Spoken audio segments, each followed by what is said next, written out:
क्रिस्त में अति प्रिय माता पिता भाइयों और बहनों एवं बच्चों, आज का ये उड़ाव पुत्र का दृष्टांत हम लोग बहुत बार सुने हैं।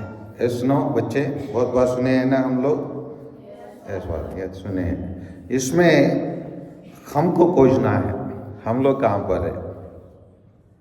ये दृष्टांत में हम लोग है, इस दृष्टांत के अंदर हम लोग है या नहीं है, किसके क्या के रूप में हम लोग थे, क्या के रूप में। यहाँ पर देखिए ना, एक सिख का उपदेश सुनने के लिए नाक्यदार और पापी उनके पास आया करते थे। फरीसी और शास्त्री यह कहकर बुनबुनाते थे, यह मनुष्य पापियों का स्वागत करता है और उनके साथ खाता पीता है।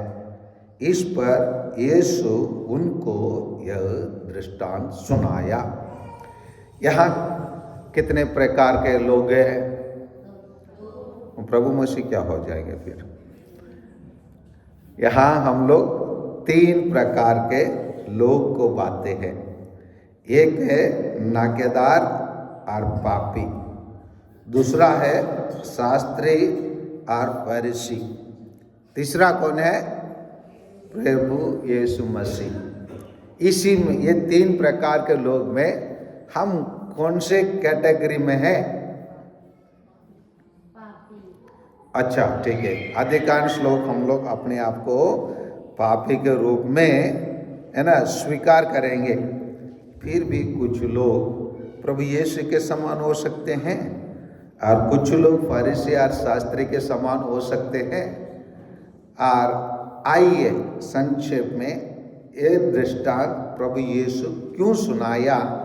ये दृष्टांत सेंट लूकास के सुसमाचार अध्याय कौन सा में पाया जाता है, 15 में। इसमें तीन प्रकार के को जाने लोग या व्यक्ति या वस्तुओं के बारे में बताया जाता है। क्या क्या खोया जाता है? खोई हुई भेड़, खोया हुआ सिक्का, खोया हुआ लड़का। सुनकर मेरे को अच्छा लग रहा है, थोड़े से दुख हो रहा है। एक सिस्टर पढ़ के केवल खोया हुआ लड़का ही बोल रही है और बाइबल में लिखा है, लेकिन थोड़ा बाइबल लिखने वाला उन दिनों में हम लोग के बारे में नहीं सोचा है। खोया हुआ लड़की भी इसमें है ना शामिल करना पड़ेगा, क्योंकि आजकल लड़के लोग भी क्या हो जाते हैं, खो जाते है ना बच्चे। आप लोग अभी नहीं खोए हैं, बाद में खोएंगे है ना। तो यहाँ पर क्या प्रॉब्लम यही है, प्रॉब्लम यही था कि प्रभु यीशु पापियों और नाकेदारों के बीच में रहना। उन लोग प्रभु यीशु को सही तरीका से नहीं समझ पाए, इसीलिए प्रभु यीशु उन लोगों को जो शास्त्री और फरीसियों को यह दृष्टांत सुनाया। और उस दृष्टांत सुनने के बाद वो क्या हो गया, उसी में आते हुए एक बड़ा बेटा, उसमें एक बड़ा बेटा आता है। वो क्या कहता है, वो किसके रूप लेता है बड़ा बेटा? यहाँ पर फरीसी लोगों को जगह लेता है। इसीलिए वो कहता है, देखिए मैं इतने वर्षों से आपकी सेवा करता आया हूँ, मैंने कभी आपको आज्ञा का उल्लंघन नहीं किया, फिर भी आपने कभी मुझे बकरी का बच्चा तक नहीं दिया ताकि मैं अपने मित्रों के साथ आनंद मनाऊं। यही चीज को शास्त्री और फरीसी लोग प्रभु यीशु के साथ नहीं कर पाए, आनंद नहीं कर पाए, क्योंकि प्रभु यीशु उनके साथ ज़्यादा उठे बैठे नहीं, ज़्यादा नाकेदार और पापियों के साथ बैठे हैं। यहाँ पर यह दृष्टांत का मुख्य लक्ष्य यही है कि हम अपने आप को धार्मिक घोषित नहीं कर सकते हैं। धार्मिक केवल ईश्वर हमको घोषित करना है। अगर हम आप लोग उससे पूछेंगे तो अधिकांश लोग, आप लोग सब अच्छे हैं क्या? मैं आप लोग से प्रश्न किया, आप लोग सब अच्छे हैं क्या? बच्चे अच्छे हैं ना आप लोग? हाँ, ऐसे ना प्रमाण पत्र आप लोग अपने आप बारे में दे सकते हैं ना? Yes father. यही गलतियां फारिसियों और शास्त्रियों के लोग किए, वो अपने लिए प्रमाण पत्र दिए, कैरेक्टर सर्टिफिकेट, हम अच्छे हैं।